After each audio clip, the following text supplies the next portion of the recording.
বাংলাদেশে ইসলামী শাসন ব্যবস্থা গরু ছাগল দিয়ে হবে না। বুঝাতে পারছে কিনা? এটা মানে খুব উঁচু লেভেলের একটা ইবাদত। এই কারণে দেখা যাবে এটা প্রতিষ্ঠিত করার জন্য খুব বুদ্ধিদীপ্ত প্রজন্ম লাগবে আর কি।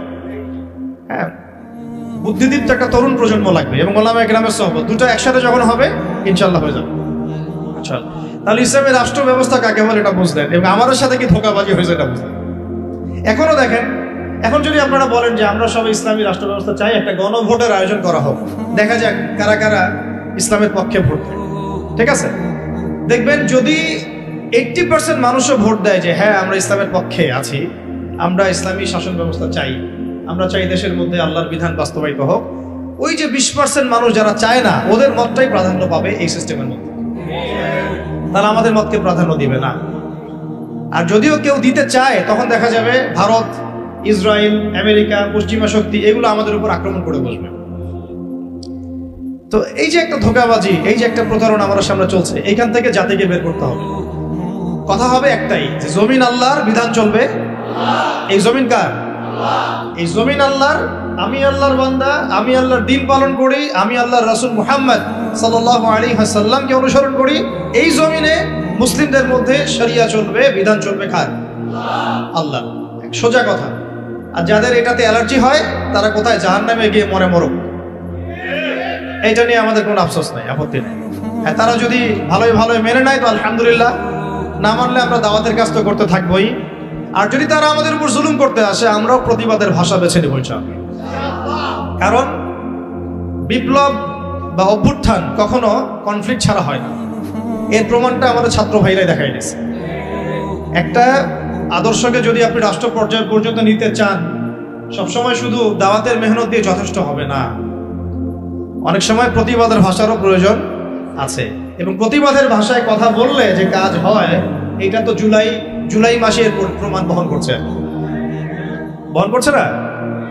এখন যারা জুলুম করেছে ছাত্র ভাইদের উপরে, এবং ছাত্র ভাইরা যখন এটাকে প্রতিবাদ করেছে, তার একটা দাবি নিয়ে যখন, এক দফা দাবি নিয়ে যখন রাস্তায় নেমেছে, তখন আমরা কি ছাত্র ভাইদেরকে বলেছিলাম যে ছাত্র ভাইরা জঙ্গি?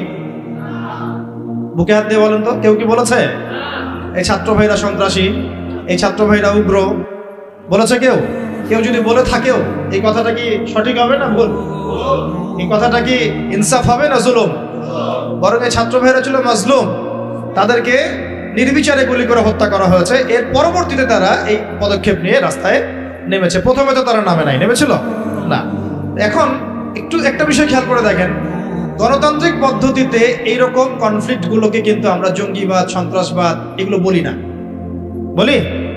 এই গণতান্ত্রিক পদ্ধতিতে এই ধরনের কনফ্লিক্টগুলোকে, এই যে কনফ্লিক্ট বুঝেন কিনা, কনফ্লিক্ট মানে এই যে সংঘর্ষগুলা, এগুলোকে কিন্তু আমরা জঙ্গিবাদ, সন্ত্রাসবাদ, মৌলবাদ বলছি না। কিন্তু এই ছাত্র ভাইদের জায়গায় যদি রাস্তায় আমি, আপনি, ওলামায়ে কেরাম থাকতাম, তাহলে আমাদেরকে তারা বলতো এরা মৌলবাদী, জঙ্গি এবং সন্ত্রাসী। ধোঁকাবাজি, বুঝতে পারছেন? ঠিক এই ঘটনাটাই ঘটেছিল শাপলা চত্বরে। এরকমই ঘটনা। ওই সময় তো ছাত্র ভাইরা আমাদের সাথে ভেবে ছিলেন না, ছিল শুধু ওলামায়ে কেরাম এবং তুল্লাব যারা, তারা ছিলেন।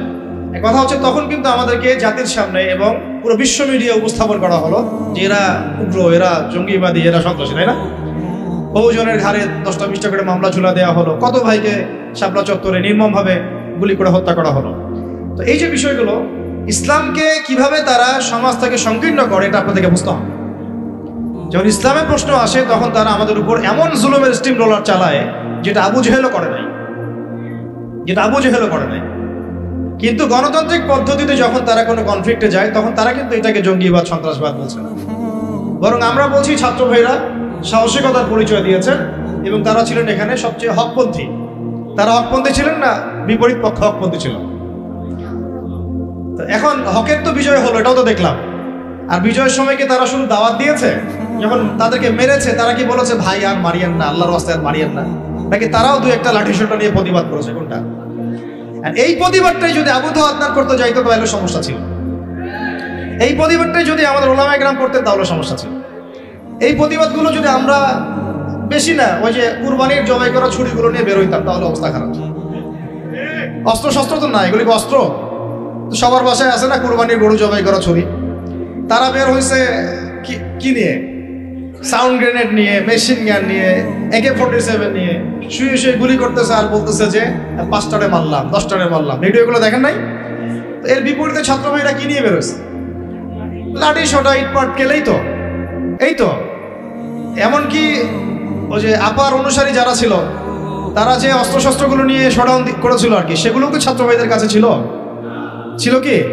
ছিল না। এমনকি মেয়েদেরকেও মার খেতে হয়েছে, তাই না? কথা হচ্ছে এর যদি 10% ওলামায়ে কেরাম কেউ করতো, তাহলে সারা দুনিয়া জুড়ে একটা ইস্যু তৈরি করা হতো যে বাংলাদেশ একটা মৌলবাদী রাষ্ট্র হয়ে গেছে। আপনাদেরকে বিশ্বের এই দাজ্জালীয় সভ্যতার এই ষড়যন্ত্রগুলো বুঝতে হবে। দাজ্জালীয় সভ্যতার বৈশ্বিক ষড়যন্ত্রগুলোকে বুঝতে হবে। এই সমস্যাটা শুধু আমাদের আঞ্চলিক সমস্যা না, এটা একটা বৈশ্বিক সমস্যা। যখনই মুসলিমদের উপর জুলুম হয়, মুসলিমরা যদি মার খায়, মার খাওয়া অবস্থাতেও তাদেরকে বলা হয় সন্ত্রাসী জঙ্গি। আর যদি তারা প্রতিবাদের ভাষা বেছে নেয়, তাহলে তো সারা বিশ্ব মিডিয়া ফলাও করে প্রচার করে যে এই মুসলিমরা জঙ্গি, সন্ত্রাসী, এরা উগ্রবাদী, এরা রাষ্ট্রে অস্থিতিশীলতা সৃষ্টি করতে চায়, এদেরকে রাষ্ট্র থেকে হটাও, এদেরকে গুম করো, এদেরকে খুন করো, এদেরকে ক্রস ফায়ারে দিয়ে দাও। এইভাবেই জুলুম করা হয়েছে আমাদের সাথে বিগত প্রায় 50 বছর থেকে। তাই নামকা ওয়াস্তে শুধু মুসলিম রাষ্ট্র না, আমরা চাই একটা পরিপূর্ণ ইসলামী রাষ্ট্র। যতদিন পর্যন্ত পরিপূর্ণ ইসলামী রাষ্ট্র এবং শাসন ব্যবস্থা কায়েম না হচ্ছে, ততক্ষণ ওলামায়ে কেরামদের দুর্দশাও দূর হবে না। আমাদের দুর্দশাও দূর হবে না, আল্লাহি দূর হবে না।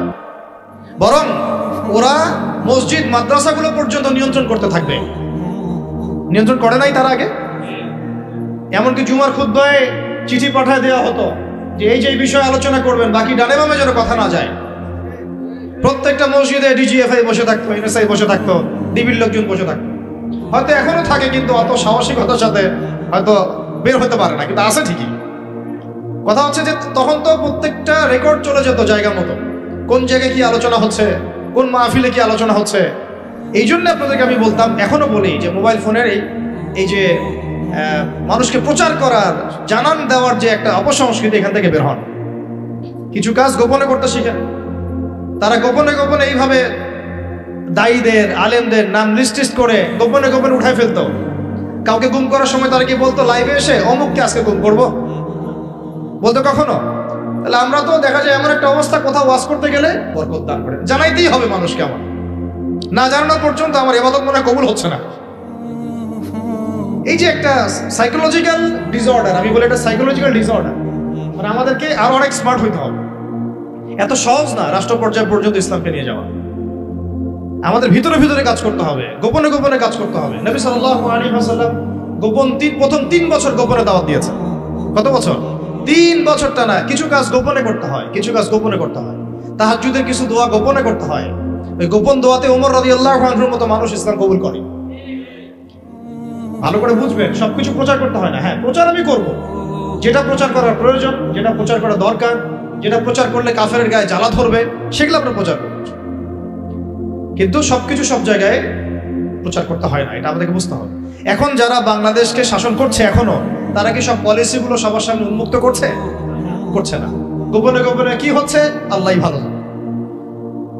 কি হচ্ছে আমরা তো আজ করতে পারি, আজ তো করতে পারছি।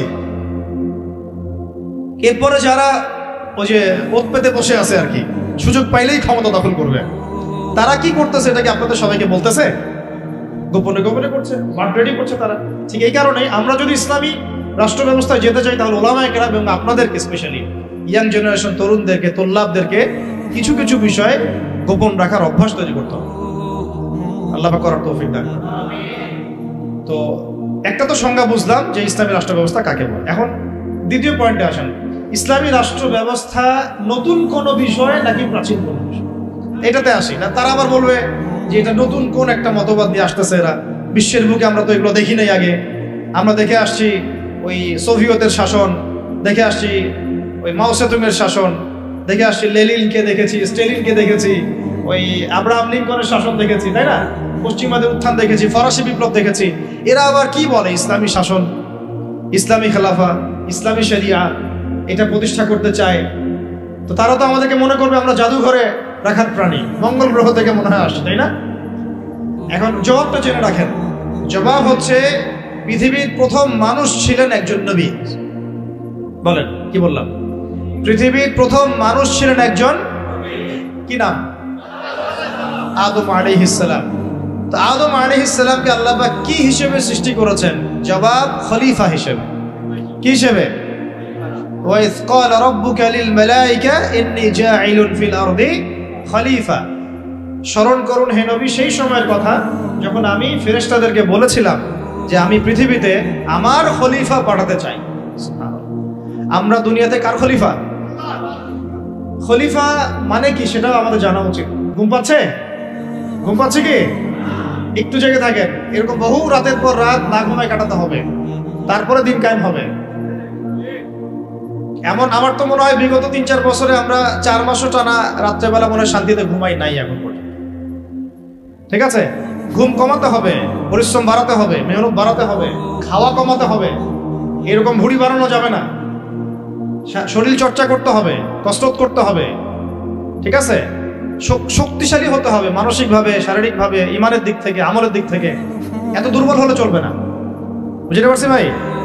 সাহাবীদের জীবনীগুলো পড়েন, নবী সাল্লাল্লাহু আলাইহি ওয়াসাল্লাম সিরাতটা পড়েন, দেখেন কিভাবে তারা কষ্ট করেছেন দিনের জন্য, কি পরিমাণ কষ্ট করেছেন।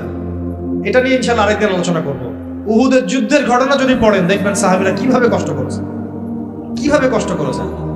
40টা 50টা তরোয়ারের আঘাত গায়ে নিয়েও নবী সাল্লাল্লাহু আলাইহি ওয়াসাল্লামকে কাঁধে করে উহুদের পাহাড়ে উঠেছেন তালহা রাদিয়াল্লাহু আনহু। নবীজি বলেছেন তোমরা যদি কোন জীবন্ত শহীদকে দেখতে চাও এই তালহাকে দেখো, সে বেঁচে আছে কিন্তু শহীদ হয়ে গেছে। সুবহানাল্লাহ। তো সাহাবীদের মতো ওই রকম ত্যাগের মানসিকতা। দিন মানেই কুরবানি। দিন মানে কি? জানের কুরবানি, মালের কুরবানি, সময়ের কুরবানি। একদিন 1 ঘন্টা 2 ঘন্টা বসে থাকলে মানুষের মনে হয় যে বাপরে বাপ কি করে ফেললাম। আমরা এমনও গিয়েছে যে একজন ওস্তাদের সাথে সাক্ষাৎ করার জন্য সারাদিন বসে আছে, ওস্তাদ ব্যস্ত, বেরোতে পারছেন না রুম থেকে, একজনের পর একজন, একজনের পর একজন আসছেন। অনেকে তো এমন হয়েছে, আপনি এসো আর কি কিতাব পড়েছেন না আবু তাইব নজর সাহেবকে, অনেকে তার সাথে দেখা করতে যায়, সিরিয়াল না পেয়ে বাসা চলে আসেন। তিনি এত ব্যস্ত কাজে, উম্মার ফিকির এত বেশি ব্যস্ত কাজ করছেন, তার খাদেম গিয়ে তাকে বলারও সাহস পান না যে একজন দেখা করতে আসছেন আপনার সাথে। তো কুরবানি ছাড়া দিন প্রতিষ্ঠিত হবে না।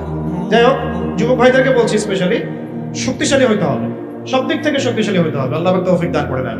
এখন আপনাদেরকে আমি বলছিলাম যে দেখুন প্রথম যে মানুষকে আল্লাহ পাক পৃথিবীতে পাঠিয়েছেন, যিনি একজন নবী, তাকে আল্লাহ পাক খলিফা বলেছেন। কি বলেছেন? খলিফা মানে কি এটা আপনাদেরকে একটু বলি। সফরে প্রতিনিধি, রাইট? সফরে বের হওয়ার সময় একটা দোয়া পড়ি না আমরা, সুবহানাল্লাযী সাখখারা লানা হাযা ওয়া মা কুননা লাহু মুকরিনিন ওয়া ইন্না ইলা রাব্বিনা লামুনকালিবুন। এই দোয়াটার একটা অংশ আছে, আল্লাহুম্মা আনতা সাহিবু ফি সাফারি, আল্লাহ এই সফরে তুমি আমার সাথী, আমার সাহেব, ওয়াল খলিফাতু ফি আহলি ওয়া মালি, আর আল্লাহ তুমি আমার পরিবারের মানে আহলের এবং মালের খলিফা। সুবহানাল্লাহ। খলিফা মানে আল্লাহ আমি তো বাসায় নাই, আমি তো সফরে বের হয়ে গেলাম, আমার বাসার, আমার আহাল, আমার মালের দেখাশোনাকারী, খলিফা, তত্ত্বাবধায়ক এবং প্রতিনিধি হচ্ছে তুমি আল্লাহ। খলিফা মানে কি? যিনি একজনের অবর্তমানে আরেকজনের ওই দায়িত্বটাই পালন করেন। তো যদি আমরা পৃথিবীতে আল্লাহর খলিফা হই, তাহলে এই দুনিয়াতে আমাদের দায়িত্ব কি? আল্লাহর বিধান কায়েম করা না? যদি আমরা আল্লাহর জমিনে আল্লাহর বিধান না কায়েম করি, তাহলে কি আমরা আল্লাহর খলিফা হব না শয়তানের খলিফা হব? বুঝে কথা বলেন। আল্লাহর জমিনে আমরা এসেছি আল্লাহর খলিফা হয়ে। এই পৃথিবীতে আমরা ছিলাম না, ছিলাম জান্নাতে। কোথায়? সেখান থেকে আমাদের বাবা আদম আলাইহিস সালাম, আমাদের মা হাওয়া আলাইহিস সালামকে পাঠিয়ে দেওয়া হলো। কি কারণে পাঠানো হয়েছে এটা তো অন্য আলোচনা, আপনারা তো জানেনই। সাথে ইবলিসকেও পাঠানো হয়েছে। কাকে? ইবলিসকে। এই কনফ্লিক্ট চলছে, কিয়ামত পর্যন্ত চলবে। আর মানুষের হায়াত অল্প, ইবলিসের হায়াত আবার কিয়ামত পর্যন্ত, তাই না? তো এখন তার মিশন হচ্ছে মানুষকে সে জাহান্নামে নিয়ে যাবে। আর আদম আলাইহিস সালাম, হাওয়া আলাইহিস সালাম যখন পৃথিবীতে এসেছেন, তখন থেকে নিয়ে এই জমিনে আল্লাহ পাকের খলিফা কারা ছিলেন? আমাদের পিতা, আমাদের মাতা নন? তারপরে তার সন্তান, তার সন্ততি নন? এখন যদি আমরা আল্লাহর জমিনে এসে আল্লাহর বিধান বাস্তবায়ন না করি, তাহলে কি আমরা আল্লাহর খলিফা হতে পারবো না শয়তানের খলিফা হব? কেউ যদি আল্লাহর জমিনে আল্লাহর নাজ নেয়ামত ভোগ করে শয়তানের দাসত্ব করে, শয়তানের বিধান বাস্তবায়ন করে, সে কি আদৌ আল্লাহর খলিফা না শয়তানের খলিফা? আর আপনারা আমাকে বলেন, এই পুরো বিশ্ব সিস্টেমে যারা আল্লাহর আকাশের নিচে আল্লাহর বাতাস নিয়ে আল্লাহর রিজিক ভোগ করে, আল্লাহর দেওয়া হায়াত ভোগ করে, হ্যাঁ আল্লাহর দেওয়া নাজ নিয়ামত ভোগ করে, আল্লাহরই জমিনে আল্লাহর বিধান বাদ দিয়ে শয়তানের, তাগুতের, কাফেরের বিধান বাস্তবায়ন করছে, তারা কি আদৌ আল্লাহর খলিফা? তারা কি আদৌ আল্লাহর খলিফা? আর তাদের ওই সিস্টেমটা কি আদৌ খিলাফা সিস্টেম? হ্যাঁ, যেহেতু তারা খলিফা নন, তাহলে তাদের সিস্টেমও তো খিলাফা সিস্টেম হওয়ার প্রশ্নই ওঠে না। বরং ওই সিস্টেমের নাম আল্লাহ পাক বলেছেন তাগুত। কি নাম? তাগুতি সিস্টেম। কি সিস্টেম? তাগুতি সিস্টেম। তাগুতি সিস্টেম মানে যারা শয়তানের দাসত্ব করে, প্রবৃত্তির দাসত্ব করে, মন গড়া বিধান রচনা করে, এগুলোকে বলা হয় তাগুত। কি বলা হয়? আর এই তাগুতকে আল্লাহ পাক কুফরি করতে বলেছেন। তাগুতের সাথে আমাদেরকে আল্লাহ মুমিনদেরকে বলেছেন তোমরা তাগুতের সাথে কুফরি করো এবং আল্লাহর প্রতি ঈমান নিয়ে আসো। তাগুতের সাথে কুফরি না করে কেউ আল্লাহর প্রতি ঈমান আনতে পারবে না।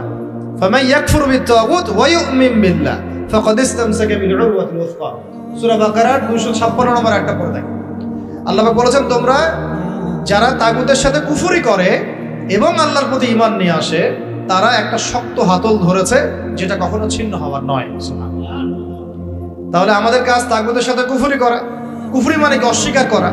আমরা কি শয়তানকে স্বীকার করব না অস্বীকার করব? তাগুত এক প্রকার শয়তান, আমরা কি তাকে স্বীকার করব না অস্বীকার করব? তাহলে আল্লাহর জমিনে যারা আল্লাহর বিধান বাস্তবায়ন করছে না, তারা কি আল্লাহর খলিফা না তাগুত?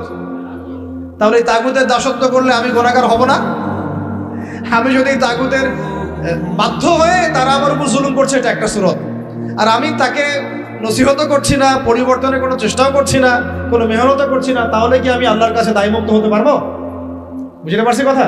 একটা সুরত তো হচ্ছে কাফের, তাগুত অনেক শক্তিশালী, আমাদের উপরে জুলুম করছে, নির্যাতন করছে, ওই মাক্কি যুগের মতো, নবী সাল্লাল্লাহু আলাইহি ওয়াসাল্লাম যখন মক্কায় ছিলেন তখনকার যুগের মতো। সেটা একটা সুরত। তখনও তারপরেও দাওয়াত চলেছে, তাবলীগ চলেছে, হক স্পষ্ট করা হয়েছে, ইজহার করা হয়েছে, মার আসলে সবর করা হয়েছে। এটা তো একটা চেষ্টা ছিল, বিপ্লব ছিল সমাজটাকে পার্থক্য করে দেওয়ার। এখন আমরা যদি সেটাও না করি আর ওই তাগুতকে পরিবর্তনের চেষ্টাও না করি, তাহলে কি আমরা আল্লাহর কাছে কালকে আমাদের মাঠে পার পেয়ে যাবো? কি ওজোর কোনো থাকবে? তাই আমাদের অবশ্যই উচিত ইসলামী রাজনীতিতে অংশগ্রহণ করা। সেটা কোন সুরতে হবে সেটা আলাদা আলোচনা, সেটা কিভাবে হবে সেটা আলাদা আলোচনা, কিন্তু পলিটিক্যাল ভিউ এবং ভিশন থাকতে হবে। যেইভাবে আমরা মসজিদ, মাদ্রাসা, মক্তব এই বিষয়গুলো পরিচালনা করি, যেইভাবে আমরা নামাজের ইমামতি করি, যেইভাবে আমরা ওয়াজ মাহফিলের প্যান্ডেলে বসি, যেভাবে আমরা লেকচার দেই, যেভাবে আমরা মানুষকে নসিহত করি, এইভাবে আমাদেরকে অর্থনীতি, শিক্ষা, সংস্কৃতি এবং রাজনীতির দায়িত্ব নিতে হবে। নিতে হবে কি না? নিতে হবে। এবং এই দায়িত্ব নেওয়ার সবচেয়ে যোগ্য মানুষ তারাই যারা উলামায়ে কেরাম। এই দায়িত্ব নেওয়ার সবচেয়ে যোগ্য মানুষ কারা? ধরেন এখানে 10 জন, এটা আরেকটা আফসোসের কথা ভাই, এই অংশটা বুঝতে হবে। এখানে ধরেন 10 জন ভাই বসে আছেন, কেউ আলেম নন, জেনারেল লাইনের ছাত্র, তালেবে ইলম নন, আমরা তালেবে ইলম বলতে যা বুঝাই সেটাও নন। আর 2 জন ভাই আছেন আমাদের এখানে আলেম, মাশাআল্লাহ, নামাজের আজান দেওয়া হলো, একামত এবং ইমামতি হবে। একামত, আজান এবং ইমামতি, এই তিনটা কাজ কি আমি ওই 10 জন ব্যক্তিকে দিব না ওই 3 জন ব্যক্তিকে দিব? 3 জনের একজন হয়তো আজান দিবেন, একজন হয়তো ইকামত দিবেন, বা যিনি আজান দিবেন তিনি ইকামত দিবেন, আর একজন ইমামতি করবেন, তাই না? তাহলে আমি মসজিদের মধ্যে ইমামতির দায়িত্ব কেন জেনারেল ভাইকে দিলাম না? কেন ওই ভাইকে দিলাম না? কারণ আমি জানি তার তেলাওয়াতে ভুল হতে পারে, তার কেরাতে ভুল হতে পারে, কেরাতে এমন ভুল হতে পারে যে অর্থ পার্থক্য হয়ে যাচ্ছে, অর্থ বিকৃত হয়ে যাচ্ছে, হতে পারে। তো স্বাভাবিক, এটাই হবে হয়তোবা, ইল্লা মাশাআল্লাহ। এটা চিন্তা করে নামাজ বাঁচানোর স্বার্থে, ওই ওয়াক্তের নামাজ বাঁচানোর স্বার্থে, মুসল্লিদের নামাজ যেন নষ্ট না হয় এই স্বার্থে, এবং শরীয়ী হক আদায় করে আমি একজন আলেমকে সামনে এগিয়ে দিলাম, তাই তো? কিন্তু এই কাজটা আমি শিক্ষানীতির মধ্যে করছি না, এই কাজটা আমি ইসলামী অর্থনৈতিক ব্যবস্থা বা রাষ্ট্রীয় অর্থনৈতিক ব্যবস্থার মধ্যে করছি না, এই কাজটা আমি সমাজনীতির মধ্যে আনতে পারছি না, এই কাজটা আমি রাষ্ট্র ব্যবস্থা আনতে পারছি না। যেই কিছু অযোগ্য মানুষকে আমি ইমামতির দায়িত্ব দিলাম না, তাদের চাইতেও 1000 গুণ অযোগ্য মানুষকে আমি রাষ্ট্রের দায়িত্ব দিয়ে বসে আছি। এটা আফসোস না? এটা আফসোসের বিষয় না? মনে করেন আমি এখানে বসে আছি এবং আমাদের ওস্তাদরা এখানে বসে আছেন, আমি তো নিজেই কখনো ইমামতি করতে যাব না। কেন যাব না? এখানে আরো যোগ্য মানুষ আছেন, তাই তো? তাহলে আমাদের মধ্যেই যদি এভাবে আমরা এড়িয়ে যাই, আমরা যোগ্য মানুষকে সামনে ঠেলে দেই, কিন্তু রাষ্ট্র চালানো একটা বিশাল কাজ, যার মধ্য দিয়ে 16 কোটি মানুষের ভাগ্য নির্ধারিত হচ্ছে। মানে ভাগ্য বলতে বোঝাচ্ছি ভালো মন্দ, জুলুম, ইনসাফ, এই বিষয়গুলো নির্ধারিত হচ্ছে না রাষ্ট্র ব্যবস্থার মধ্য দিয়ে। তো এই দায়িত্বটা আমি আবার কিছু অযোগ্য মানুষের হাতে দিয়ে নিশ্চিন্তে বাসায় গিয়ে ঘুমাচ্ছি। এটা তো আমাদের একটা অদূরদর্শিতা না? এই জন্য আমাদের সবাইকে একটা পলিটিক্যাল ভিশন এখন রাখতে হবে। আগে যা হয়েছে হয়েছে, যখন যেটা বুঝি নাই, এখন মসজিদ মাদ্রাসা মক্তব যেভাবে আমরা চালাই সাফল্যের সাথে, সেইভাবে আমরা সমাজ চালাবো ইনশাআল্লাহ, সেইভাবে আমরা ইনশাআল্লাহ অর্থনীতিও চালাবো ইনশাআল্লাহ, আজ হোক আর কাল হোক রাষ্ট্র চালাবো ইনশাআল্লাহ। এবং আমরা আমাদের তরুণ ভাইদেরকে সাথে নিব, প্রতিভাবান ভাইদেরকে সাথে নিব, তুল্লাবদেরকে সাথে নিব, যারা সাহসী তাদেরকে সাথে নিব।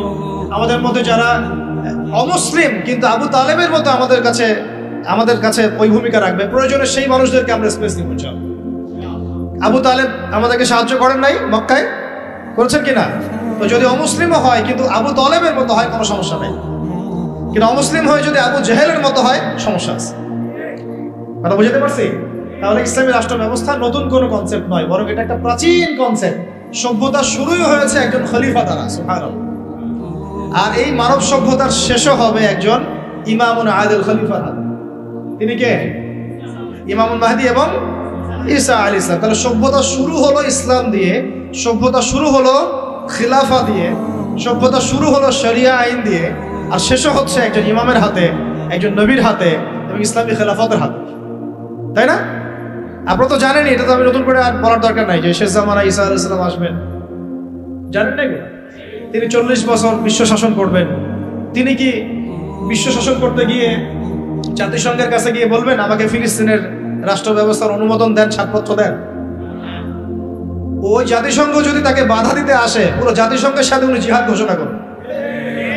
তিনি কি IMF এর কাছে গিয়ে বলবেন আমাকে ডলার দেন, লোন দেন? আপনাদের কি মনে হয়? তো এই বিষয়গুলো সামনে আসছে। বিশ্ব ব্যবস্থার গন্তব্য হচ্ছে ইসলামী খেলাফা। এই বিশ্বের গন্তব্য কি? আস্তে আস্তে আবারও ইসলামী খেলাফার দিকে আসবে। নবুয়তের আদলে খেলাফা আসবে, আবার নবুয়তের আদলে খেলাফা আসবে ইনশাআল্লাহ। এখন আমরা জানলাম যে খেলাফা দিয়েই শুরু হয়েছে, খেলাফা দিয়েই শেষ হবে। তাহলে ভাই আমরা মাঝখানে কি করতেছি? আমরা মাঝখানে আসলে কি করতেছি না? আমাদের এই পলিটিশিয়ানদেরকে কে বুঝাবে? বলে কার এই ক্ষমতা আছে তাদেরকে বুঝায়? বুঝতে কিছু বিষয় আছে, কিছু মানুষ বুঝতে চায়, কিছু মানুষ বুঝতে চায়, আর কিছু মানুষ তো বোঝার কোশিশও করে না। কিছু আছে অবুঝ, যাদেরকে বুঝানো যায়, আর কিছু না বুঝ, যতই বুঝান বুঝবে। এটা কি বলা হয়? এটাকে বলা হয় না বুঝ, কখনোই বুঝবে না। সুম্মুন বুকমুন উমিয়ুন ফাহুম লা ইয়ারজিউন, এরকম আর কি। এর কথা হচ্ছে দাওয়াত তো দিতে হবে আমাদেরকে, বুঝুক আর না বুঝুক আমরা কি করব? দাওয়াত দিব। নবী সাল্লাল্লাহু আলাইহি ওয়াসাল্লাম আবু জেহেল, আবু লাহাবদেরকে দাওয়াত দিয়েছেন না? উতবা সাইবাদেরকে দাওয়াত দিয়েছেন না? তারা কেউ মেনেছে, কেউ মানে নাই। ওমর রাদিয়াল্লাহু আনহু দাওয়াত কবুল করেছেন, হামজা রাদিয়াল্লাহু আনহু দাওয়াত কবুল করেছেন, খালিদ বিন ওয়ালিদ দাওয়াত কবুল করেছেন। কিন্তু দেখা গেছে আবু জেহেল, আবু লাহাব, উতবা সাইবা, আশনাক বিন শারিকেরা দাওয়াত কবুল করে নাই। কিন্তু আমাদের দাওয়াতটা সব মহলেই প্রচার করতে হবে। আল্লাহ পাক আমাদেরকে বোঝার তৌফিক দান করেন। শুধু পলিটিশিয়ান না, বরং প্রশাসনে যারা আছি আমরা, প্রশাসনে যারা আছেন, গোয়েন্দা সংস্থা যারা আছে, যারা আপনার বুদ্ধিজীবী বলে দাবি করেন নিজেদেরকে, যারা শিক্ষক আছেন, যারা গার্মেন্টস সেক্টরে আছেন, ছাত্র ভাইরা, আওয়ামরা, নারীরা, সবার মধ্যেই দাওয়াতটা দিতে হবে। শুধুমাত্র আমাদের দাড়ি টুপিওয়ালা মানুষদের মধ্যেই দাওয়াতটাকে সীমাবদ্ধ রাখলে কিন্তু চলবে না। তারাও সমাজে একটা বড় অংশ, তাদেরকে বাদ দিয়ে কিন্তু আমরা কাজ করতে পারছি না। আল্লাহ পাক আমাদের সব মহলে দাওয়াতের কাজ করার তৌফিক দান করেন। ধরেন আমাদের সামরিক কোনো প্রশিক্ষণ নাই, আছে? নাই। কিন্তু আমাদের আর্মি অফিসার ভাইদেরকে যদি আমরা দাওয়াত দিয়ে তাওহীদ বুঝাতে পারি, রিসালাত বুঝাতে পারি, আখিরাত জানাতে পারি, আল্লাহ পাকের শরিয়া আইন, ইসলামী রাষ্ট্রের গুরুত্ব, এই তাগুত, এই কুফর, শিরক, নিফাক, এগুলো স্পষ্ট করতে পারি, জিহাদ তো তারাই করবে ইনশাআল্লাহ, তাই না? প্রশিক্ষণ তাদের আছে, তাদের ওই যোগ্যতা আছে, তাদের সেই ম্যাচুরিটি আছে, তাদের বিচক্ষণতা আছে, দেখবেন তারাই আমার হচ্ছে ভালো যুদ্ধ করতে পারবে। তাহলে যদি আমরা আজ হোক আর কাল হোক, আল্লাহ জানেন ভালো, আমরা জানি না, যদি কোনো কুফার শক্তির সাথে আমাদের কখনো কনফ্লিক্ট হয়, তাহলে সামনে কারা থাকবে? তাদেরকেই তো রাখতে হবে। এই জন্য দাওয়াত তাদেরকেও দিতে হবে অবশ্যই। এই দাওয়াতটা আমাদের একটু ঘাটতি হয়ে গেছে বলে আমি মনে করি। অনেক ওলামায়ে কেরাম একমত হন যে আসলে সব মহলে দাওয়াতটা এভাবে প্রচার হচ্ছে না। আমরা চিন্তাটা তো এমন থাকা উচিত যে গুম হয়ে গেলেও আমি ওই সেলে বসেও দাওয়াতে কাজ করবো, জেলখানায় চলে গেলে ওখানেও আমি দাওয়াতে কাজ করবো। এটাও সুন্নাত, এটাও তো সুন্নাত। মানে এভাবে দাওয়াতি কাজ করলে অনেক ফলাফল হয়, ফলাফল আসে। এখন বাংলাদেশে বহু আর্মি অফিসার, মেজর, কর্নেল, র্যাবের অফিসার তওবা করে ফিরে আসতেছে, পুলিশের অফিসার তওবা করে ফিরে আসতেছে, বিজিবির ভাইরা দেখবেন অনেকে মাশাআল্লাহ কঠিন প্র্যাকটিসিং মুসলিম আছে। এই সমস্ত ভাইদের কাছে আমাদেরকে দাওয়াত দিতে হবে। কিসের দাওয়াত দিব? যে ভাই আমরা মুসলিম, দুনিয়াতে একবারই আসছি, আর দ্বিতীয়বার আসতে পারবো না। যতদিন বাঁচতেছি আল্লাহর বিধান মেনে বাঁচবো, আল্লাহর বিধান দ্বারা সমাজ এবং রাষ্ট্র করার চেষ্টা করবো এবং এটার পথ পদ্ধতি আমাদের সামনে স্পষ্ট আছে। আমাদের কাছে পশ্চিমা মতবাদ থেকে পথ পদ্ধতি নেওয়া লাগবে না। আমাদের কাছে পথ পদ্ধতি একদম স্পষ্ট, রূপরেখা আমাদের কি স্পষ্ট আছে। আমাদের গোপন কোনো এজেন্ডা নাই, আমাদের এজেন্ডা একদম স্পষ্ট। আমাদের সামনে নবী সাল্লাল্লাহু আলাইহি ওয়াসাল্লামের উসওয়াতুল হাসানা আছে এবং তার সিরাত মুবারক আমাদের সামনে আছে। ওইটা ধরে ধরে আমরা পথ চলবো ইনশাআল্লাহ। দেখবেন ইনশাআল্লাহ তাআলা একদিন না একদিন আল্লাহ পাকের জমিনে আল্লাহর দিন কায়েম হবে ইনশাআল্লাহ। আল্লাহ পাক আমাদের সবাইকে ওই কাফেলায় যেন কবুল করে না। এখন এটা যে প্রাচীন মতবাদ এটা বুঝলাম তো, আর আপনারা আমাকে উত্তর দেন দেখি। অনেক তো বলে ফেললাম। এখন নূহ আলাইহিস সালাম কি আল্লাহর খলিফা ছিলেন না? তিনি কি কোনো শয়তানি মতবাদ চালু করেছিলেন? নাউযুবিল্লাহ। ইব্রাহিম আলাইহিস সালাম তিনি কি মানব রচিত আইন চালু করেছিলেন? নবী মূসা আলাইহিস সালাম, ঈসা ইবনে মারইয়াম, আমাদের নবী মুহাম্মদ সাল্লাল্লাহু আলাইহি ওয়াসাল্লাম তিনি কি মানব রচিত বিধান চালু করেছিলেন নাকি আল্লাহর বিধান দ্বারা রাষ্ট্র পরিচালনা করেছিলেন? আর আমাদের সমাজের মানুষরা এতই পাক্কা মুসলমান, মাশাআল্লাহ, এত পাক্কা মুসলমান যে নামাজের পদ্ধতিতে সে এক চুল ছাড় দিতে চায় না। একদম 100% সুন্নাহ মাফিক নামাজ পড়তে হবে তার, সহিহ নামাজ। ঠিক আছে, সহিরও তো অনেক ধরন আছে, ভেরিয়েন্ট আছে আর কি। কিছু আছে আবার সহিহ সুরতেই জয়ীফ। ঠিক আছে, বলতেছে সহিহ, ওইটাই যে আবার একটা জয়ীফ আকীদা, ওটা সে বুঝতে পারতেছে না। ওইটা আলোচনা না আমাদের। কথা হচ্ছে আমরা নামাজের ক্ষেত্রে দেখা যায় অনেক সময় খুব সতর্ক যে 100% আমি নবী সাল্লাল্লাহু আলাইহি ওয়াসাল্লামের সুন্নাহ মাফিক নামাজ পড়তে হবে। কিন্তু সেই নবী মুহাম্মদ সাল্লাল্লাহু আলাইহি ওয়াসাল্লামের সুন্নাহ মোতাবেক শিক্ষা ব্যবস্থা করা যায় না, তারপরে সংস্কৃতি সাজানো যায় না, ওই নবীর সুন্নাহ অনুযায়ী অর্থনীতি সাজানো যায় না, ওই নবীর সুন্নাহ অনুযায়ী রাষ্ট্র সাজানো যায় না, রাজনীতিও করা যায় না। এই যে একটা জাহালাত, দেখেন কত মুসলিম, কত পাক্কা মুসলমান আমরা। আমাদের চেয়ে বড় মুসলমান কি আছে নাকি পৃথিবীতে কোথাও?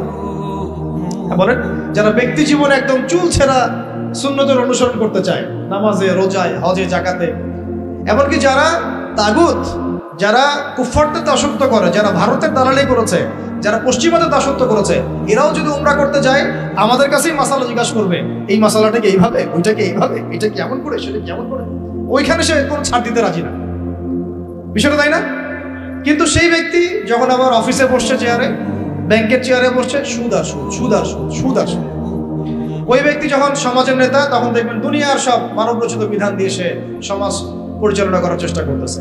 ওই ব্যক্তি সাংস্কৃতিক অঙ্গনে দেখেন ভারতীয় সংস্কৃতি, বিজাতীয় সংস্কৃতি, পশ্চিমা সংস্কৃতি দাসত্ব করে।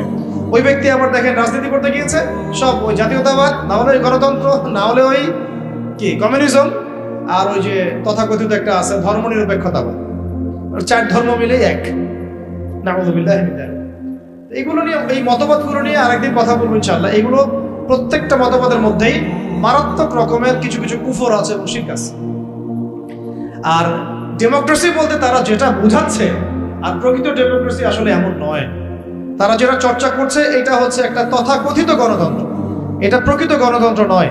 যদি আপনি প্রকৃত গণতন্ত্রের উদাহরণ নিতে চান, যে জনগণের উপর ন্যায় বিচার করা হবে, তাদের অধিকার নিশ্চিত করা হবে, তাহলে সবচেয়ে জাজল্যমান দৃষ্টান্ত হচ্ছে মদিনা রাষ্ট্র, নবী সাল্লাল্লাহু আলাইহি ওয়াসাল্লামের মদিনা রাষ্ট্র। ওখানে কি জনগণের উপর জুলুম হয়েছে?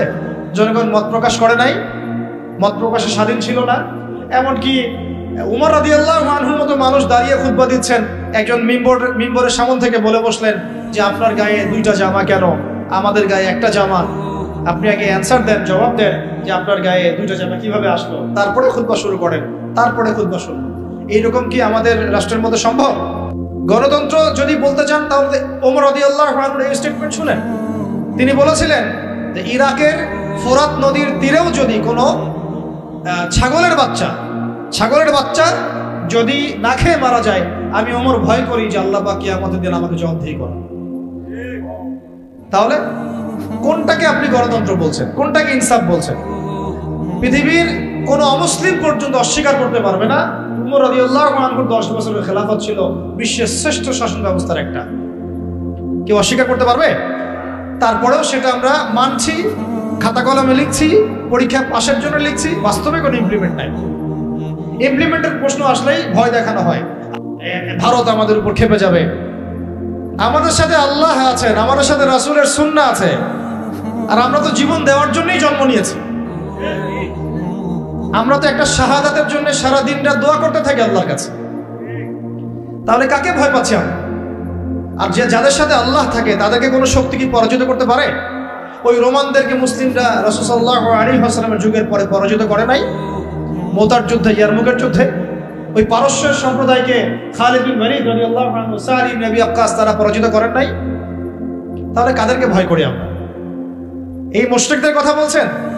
ওই দালালরা ছাড়া, তাদের অভ্যন্তরীণ দালালরা ছাড়া তারা আমাদের কিছুই করতে পারবে না।